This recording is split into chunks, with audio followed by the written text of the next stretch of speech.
Vous écoutez la radio nationale du Mali, il est 7h passées de 2 minutes ici à Bamako, la même heure à Kourousalé.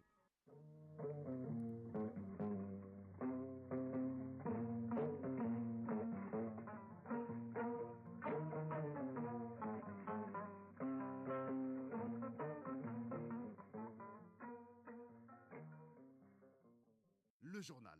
Fousséni Tunkara. Bienvenue dans cette édition, la première de Mali Actualité, les titres. Pour le bien des consommateurs, le ministère en charge du commerce et les acteurs de la filière pain viennent de signer un protocole d'accord. Ils se sont mis d'accord de céder le sac de 50 kg de farine à 23 000 francs CFA, le petit pain à 135 francs CFA, aux détaillants et à la grande miche à 270 francs CFA. À suivre également le compte-rendu de la conférence de presse animée par le procureur du pôle de la lutte contre la cybercriminalité, une initiative de la Maison de la Presse saluée fortement par les conférenciers qui a accès à son intervention sur les infractions de la cybercriminalité. Dans la chronique judiciaire de ce jeudi, on parle de la rentrée judiciaire, une disposition qui fait suite aux vacances judiciaires. Elle est organisée par la Cour suprême à travers une audience solennelle des cours et tribunaux.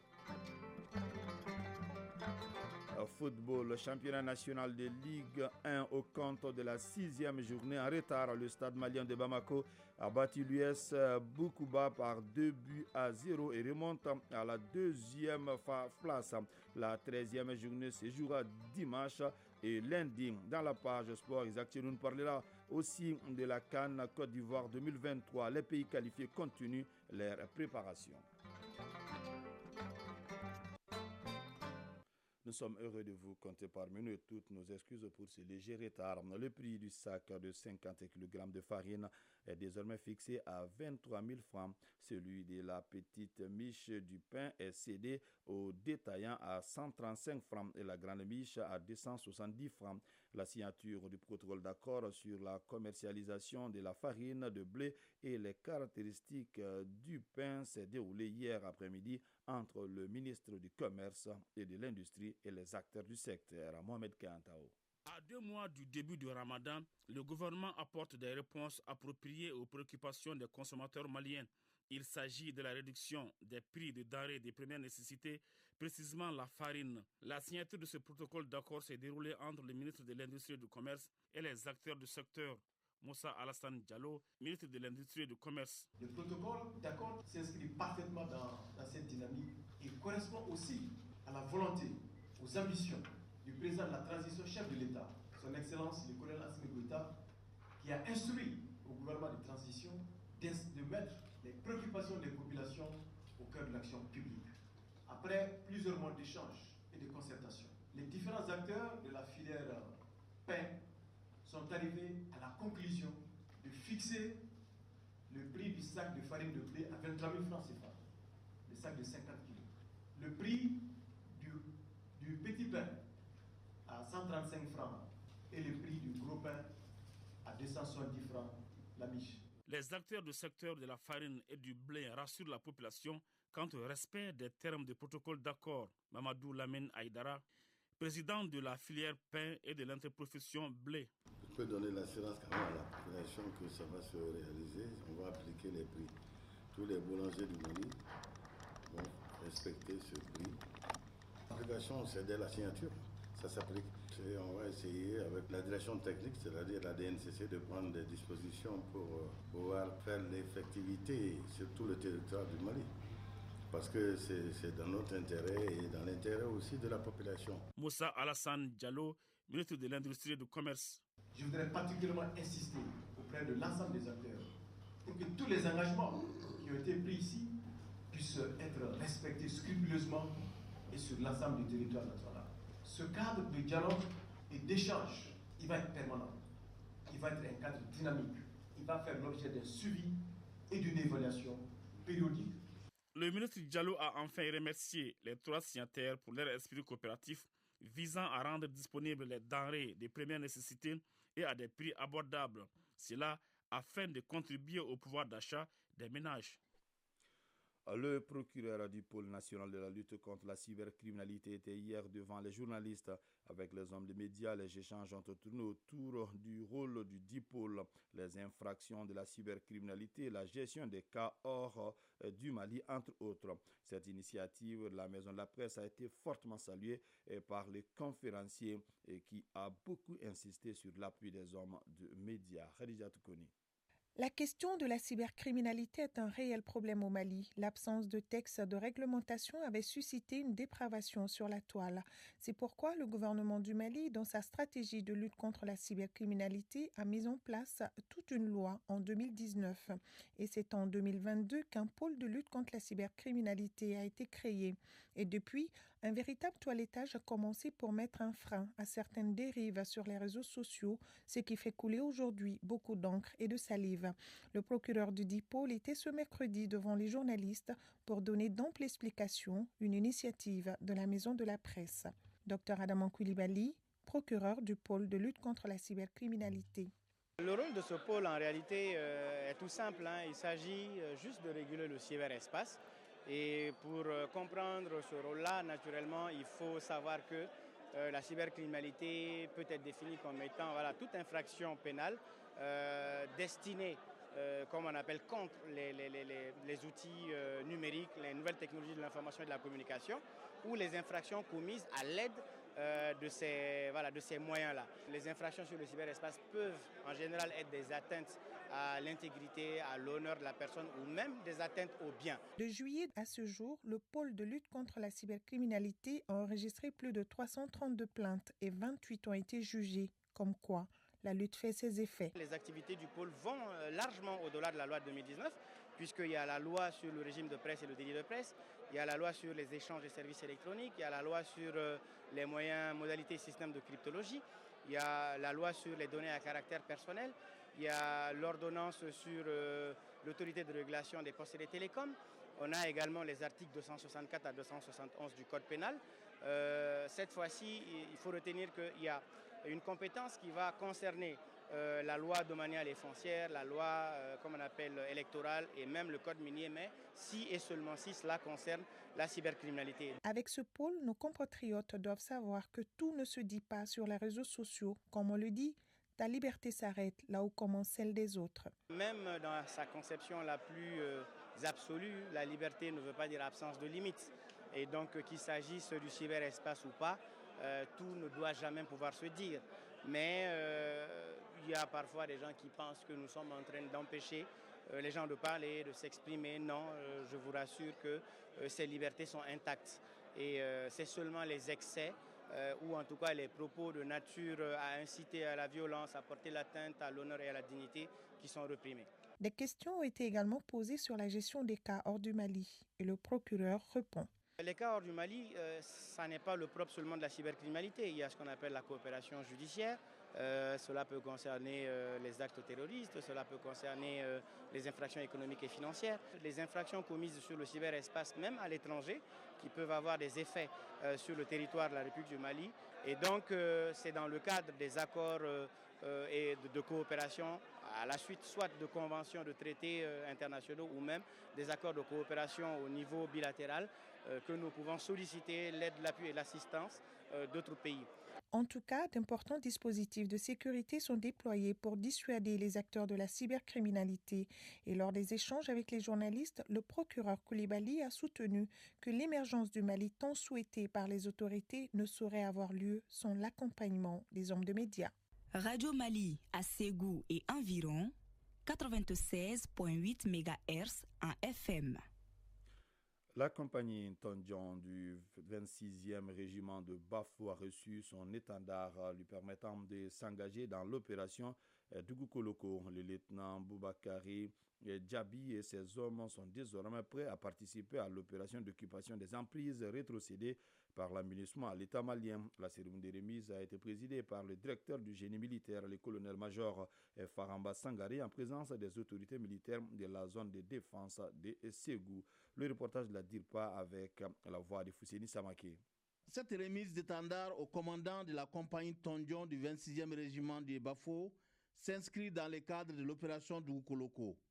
L'opération Dougoukoloko a pour objectif d'occuper les emprises rétrocédées à l'armée malienne par la MINUSMA. Colonel-major Vrava Sangaré, directeur du génie militaire. Le moral très haut, prêt à aller affronter toutes sortes de dangers. Et cette compagnie a eu à faire toutes les formations nécessaires afin de sécuriser nos différentes populations. Il est très important de maintenir ce lien de fraternité, de frères d'armes, de maintenir ce lien avec la population civile pour laquelle nous sommes en train d'être déployés pour sécuriser. Lieutenant-colonel Boubacarry Idriss Djabi, commandant de la compagnie Tondion. Cet étendard est symbole de notre engagement et du patriotisme qui nous anime pour défendre la patrie. Grâce au matériel et aux conditions logistiques qui favorisent le renforcement des capacités physiques et mentales des hommes, la compagnie Tondion sera en mesure de conduire et de poursuivre la lutte contre le terrorisme et la protection des populations et de leurs biens. Au cours de sa visite à Ségou, le directeur du génie militaire, en compagnie des responsables de la zone de défense de Ségou, a rendu visite aux blessés de guerre à l'infirmerie de la garnison de Ségou. Ségou Fousseini Samake et Bakary Traoré pour l'ORTM. 7 heures passées de 13 minutes. À présent, l'actualité hors de nos frontières. En République démocratique du Congo, le taux se resserre autour des 82 candidats aux législatives dont les suffrages ont été annulés par la Commission électorale nationale indépendante pour, entre autres, fraude, corruption, violence ou encore détention des machines de vote. La justice s'active. Le procureur général, après la Cour de cassation, leur interdit de quitter le territoire. Pour terminer cette page internationale, le Maroc à la tête du Conseil des droits de l'homme de l'ONU pour l'année 2024. Le représentant du Royaume aux Nations Unies à Genève a été élu ce mercredi 10 janvier à la présidence de l'organe, un poste hautement symbolique. Le bilan du Maroc en matière de droits humains étant loin d'être irréprochable. Human Rights Watch ne dit pas autre chose. L'ONG évoque un climat toujours plus répressif au Maroc pour réduire les activistes et les journalistes en silence.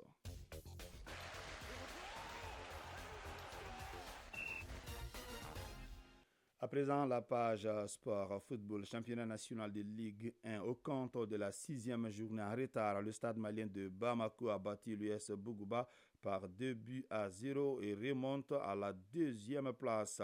La 13e journée se joue dimanche et lundi.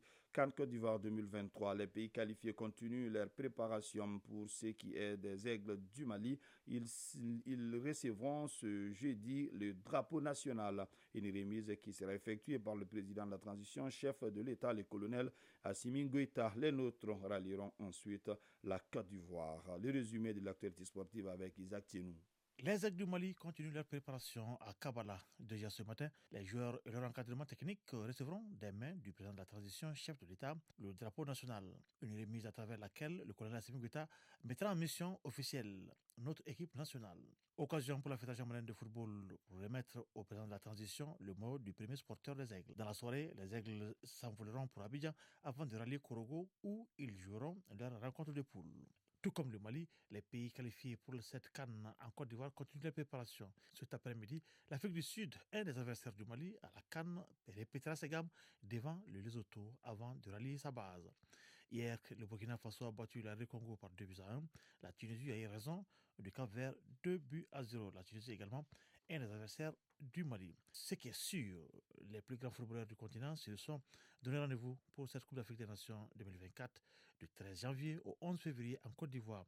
Tous rêvent de brandir le trophée dans le ciel d'Abidjan au soir de la finale. Il faut noter que le Sénégalais Sadio Mané, le Marocain Yacine Bounou, l'Ivoirien Sébastien Haller, l'Algérien Iliad Mahrez, le Guinéen Serhou Guirassy, l'Égyptien Mohamed Salah et le Nigérian Victor Osimhen seront les plus attendus. Sur le plan national, le championnat national de Ligue 1 se poursuit. Au cours de la 6e journée en retard, le Sablon de Bamako a battu l'US Bougouba par 2-0. Une victoire qui permet au Blanc de Bamako de remonter à la 2e place du classement malgré 3 journées en retard. Pour ce qui est de la 13e journée, elle se jouera dimanche et lundi. Le groupe F de la CAN Côte d'Ivoire 2023, composé de la RDC, du Maroc, de la Tanzanie et de la Zambie, sera l'un des plus existants du tournoi en Côte d'Ivoire. Alors que 3 nations ont déjà remporté la CAN, le groupe F du tournoi est l'un des plus relevés. Cela permet de beaux duels, mais aussi des surprises intéressantes. Famourou Djourté. Les matchs du groupe F de la CAN 2023 se dérouleront à San Pedro, à l'exception du match entre la Tanzanie et la République démocratique du Congo, 3e journée qui aura lieu à Korogo. Les Taifa Stars de la Tanzanie sont l'une des équipes montantes du football africain. Après avoir pris part aux phases finales de 1980 et 2019 de la CAN, la Tanzanie fait sa 3e apparition dans le tournoi. Malgré qu'il n'y ait jamais dépassé l'étape des phases de groupe, les Taifa Stars ont été une épine dans les bottes des grandes nations. Accrochés 1-1 lors de l'édition de 1980 au Nigeria, la Côte d'Ivoire en sait quelque chose. Comptant sur le collectif de son équipe, Adel Ambrouche devra briser la malédiction que traîne la Tanzanie. En 6 matchs disputés lors des phases finales de la CAN, le pays d'Afrique australe n'a jamais remporté la moindre victoire. Les Chipolopolo de la Zambie sont l'une des équipes à craindre dans ce tournoi en Côte d'Ivoire. Ils ont remporté le tournoi à la surprise générale en 2012, un moment de gloire dédié aux héros tragiquement disparus du terrible accident d'avion en 1993. Les Zambiens seront à leur 15e participation à la CAN. La Zambie cherchera à créer une nouvelle sensation pour leur retour dans la compétition après 3 éditions d'absence. Grande nation du football africain, le Maroc l'est moins à la CAN.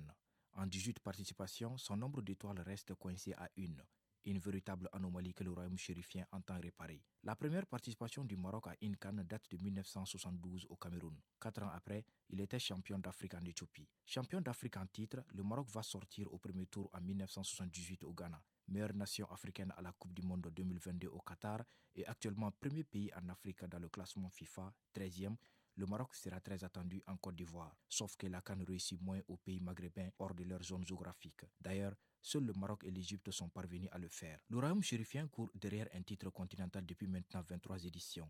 Et si la CAN 2023 est l'année de la rédemption pour les Lions de l'Atlas du Maroc. La République démocratique du Congo est de retour dans le tournoi après avoir raté l'édition précédente. Les Léopards feront leur 20e apparition dans l'histoire de la CAN en Côte d'Ivoire. Championne en 1968 et 1974, la RDC reste toujours une équipe surprenante. Lors de leur dernier tournoi en 2019, les Léopards ont échoué en 8e de finale contre une remarquable équipe de Madagascar. L'attaquant de Galatasaray Cédric Bakambu reste l'homme à abattre dans l'effectif dirigé par Sébastien Desabre. Chronique judiciaire. Après quelques mois d'arrêt, la chronique judiciaire revient aujourd'hui et elle nous parle de la rentrée judiciaire. La famille judiciaire est en vacances du 1er juillet au 30 septembre. À la fin de ces vacances judiciaires, la Cour suprême organise une audience solennelle des cours et tribunaux. Cette audience des magistrats qui intervient après les vacances s'appelle la rentrée judiciaire. Elle est présidée par le président de la République, chef de l'État, président du Conseil supérieur de la magistrature. Cette année, les membres de la grande famille judiciaire se sont retrouvés autour du thème « La justice et la citoyenneté dans le Mali nouveau ». Partons à la découverte de la rentrée judiciaire dans la chronique judiciaire avec Garibou Pérou. Après les vacances, c'est la rentrée. Cette tradition admirable à périodicité annuelle permet à la famille judiciaire de faire les bilans de l'exercice écoulé, surtout au niveau de la Cour suprême. C'est la loi portant le statut de la magistrature qui prévoit cette reprise des activités des membres des professions juridiques et judiciaires. Noumbouaré, secrétaire général de la Cour suprême. La loi sur la Cour suprême fixe la date des vacances judiciaires du 1er juillet au 30 septembre. À la fin de ces vacances judiciaires, il est organisé une cérémonie, une audience solennelle de rentrée des cours et tribunaux à laquelle sont conviés tous les magistrats qui viennent en robe, les greffiers aussi seront en robe, les avocats avec à leur tête les bâtonniers, les membres des professions juridiques et judiciaires. Cette rentrée des cours et tribunaux vient consacrer le début de la reprise des activités. Durant les vacances judiciaires, il y a moins d'activités. Donc, souvent, il y a une audience par mois et les audiences sont limitées et surtout, on s'attire généralement quand il y a des causes urgentes, comme les référés, les pensions alimentaires, les demandes de mise en liberté. La rentrée judiciaire, à la différence des autres, propose un thème qui fait l'objet d'une communication à laquelle chaque magistrat participe. Nous sommes dans un régime parlementaire, c'est un régime de séparation souple des pouvoirs. Donc il doit y avoir une certaine collaboration entre les différents pouvoirs. Ce qui fait que c'est à l'occasion de cette rentrée que vraiment les pouvoirs exécutifs et les pouvoirs judiciaires se retrouvent autour d'un thème et chacun va donner sa solution. Rendus au nom du peuple, les magistrats évaluent les préoccupations du peuple. C'est dans ce contexte que le thème de la rentrée 2023-2024 a porté sur la justice et la citoyenneté dans le Mali nouveau. Noum Bouaré, secrétaire général de la Cour suprême. Le Mali a besoin d'un citoyen nouveau. Ce citoyen nouveau, c'est celui qui connaît ses devoirs et ses obligations, bien que la citoyenneté confère des droits, comme le droit de vote, le droit à un traitement égalitaire, mais la citoyenneté contient aussi des devoirs. Le devoir de respecter la chose publique. Donc, un juge est avant tout un citoyen. Et c'est le citoyen qui devient un magistrat. Donc, on voit que la justice vraiment joue toute sa partition dans l'œuvre de refondation nationale qui a été enclenchée par le peuple malien. La rentrée des cours et tribunaux met en évidence l'implication de la justice dans l'œuvre de la refondation. Elle engage les acteurs à trouver des réponses juridiques nationales adéquates. En clair, il s'agit de bâtir une justice de proximité efficace de nature à restaurer la confiance des justiciables. 7h passées de 23 minutes, c'est donc la fin de ce journal qui vous a été présenté par Fousseini Tunkara, appuyé par Soumaou Aïdra, Cheikh Abdulaziz Koulibaly a assuré la mise en ligne à Lou Koulibaly, assuré bien sûr la connexion technique, une édition coordonnée par Ousmane Dao. Prenez bien soin de vous, que le bon Dieu nous protège.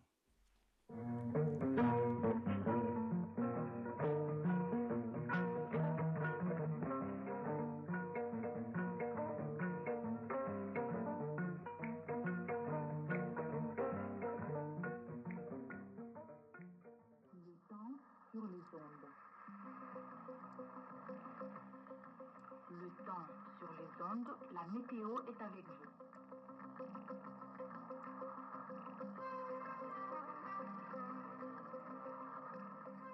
Mesdames, Messieurs, bonjour. Bienvenue à la page météo.